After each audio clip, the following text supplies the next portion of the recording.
जय जगन्नाथ। शुणिब जेबे प्रियाग मोर प्रणयितव जगते नाही, आसिब मोर भस्म पासे देवहितारे देहर छाई, पारिब जदि भस्म परे पद्मपाद चालिब धीरे, जीवन पुणी लभिबि सखी निश्चय मु मरण तीरे।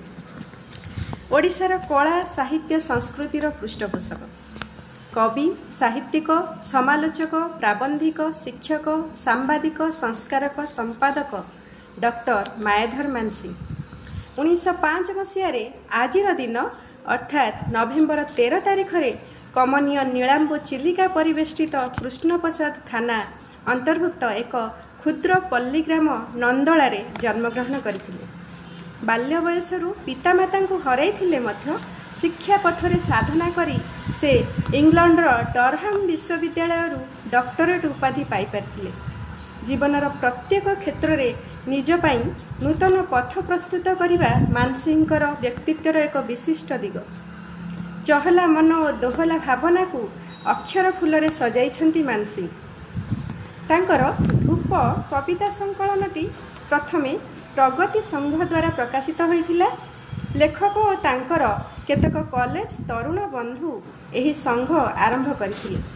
तांकर से धूप कविता संकलन गोटे कविता प्रेमर परिमाप।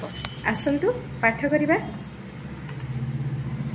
प्रेम की थरे आसी थरके हुए शेष, जणकू देले संपी न रहे अवशेष। प्रेम की थरे आसी थरके हुए शेष, जणकू देले संपी न रहे अवशेष। प्रथम भेट साथे सरे की संचय, आउ की थरे बुकु न हुए रसमय। पछे जे आसे तार आखिरे नीर भरी, सेकी गो देखी जीव सुखिला हृद झरी। प्रथम जदि निये द्वितीय नेबनी की, विशाल हृदपुरे साजे की एक सखी। एकई फाल्गुने लक्ष फूल फुटे, भ्रमर गोटी करू गोटी को चुमी छुटे।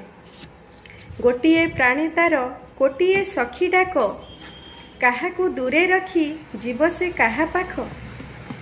सबुरी ओठे ओठे लगाए मुख तार, सबुरी प्राण फुटे ढालई जादे बार। जणे की खाली नेब जीवन सुख पानी, आउ कि सबु जीवे मौने अपमानी।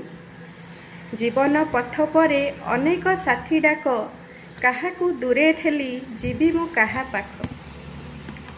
जगत उपहार रखिली बुके तोली, क्षुद्र अधरता साराटी मुखे बोली।